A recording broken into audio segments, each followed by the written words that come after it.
39 minutes to render an intermediate for a 16-minute clip. Now it's true that you can run multiple instances of Vegas, so if I want to render my intermediates in one instance of Vegas, I can put that in the background and continue working in another instance of Vegas. Even so, I took a look for another solution, and I found one from the folks at Vast. We've talked about them before. It's a product called GearShift. GearShift attaches itself to Vegas in the same way that Ultimate S does. You access it from Tools Scripting. GearShift allows you to create a proxy DV file and edit the DV file, and then when you're done with your editing, replaces that proxy with your original M2T file. I have here a raw M2T file, courtesy of Sony. We're going to create an intermediate, first with Vegas and then with GearShift, and we're going to compare the results. So let's go. We're going to do 1.5 minutes here. Render as AVI.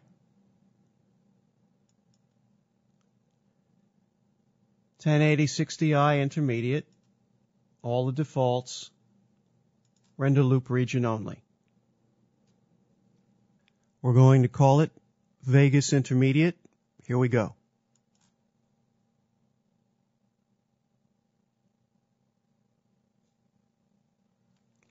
This one took 5 minutes, 5 seconds. Now let's do the same thing with GearShift. Tools, Scripting, GearShift. GearShift does not have a loop region option. You can use regions, but for this test, I've created the exact same length of clip, the exact same piece of clip, and it's the entire timeline at this point. So let's go to GearShift, Tools, Scripting, GearShift. Take the entire timeline. We want a DV widescreen proxy. Yes. And the media, that's correct. 1080 60i. Place in this folder. Yes, that's correct. Everything is correct. Let's go.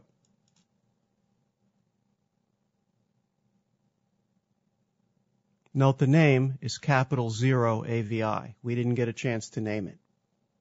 We can rename it when it's done. Took 519, and now it's rendering GS proxy capital 0.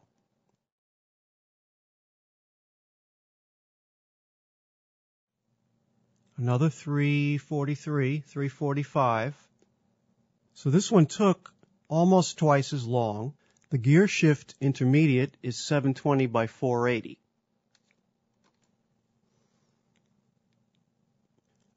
Standard DV, it will be very easy to edit.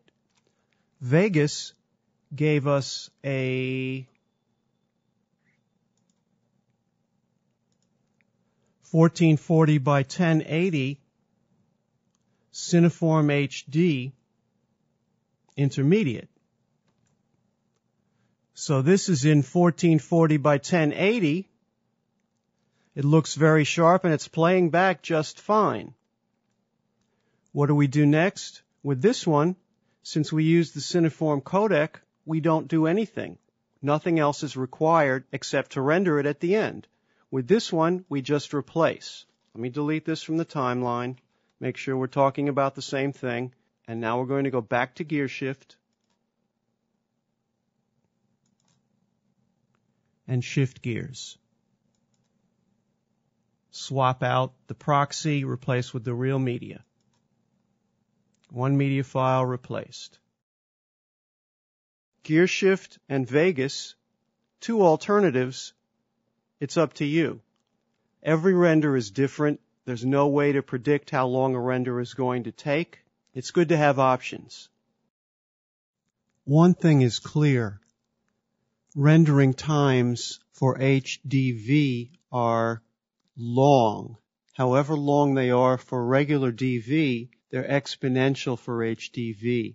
You're going to have to factor that into your workflow decisions.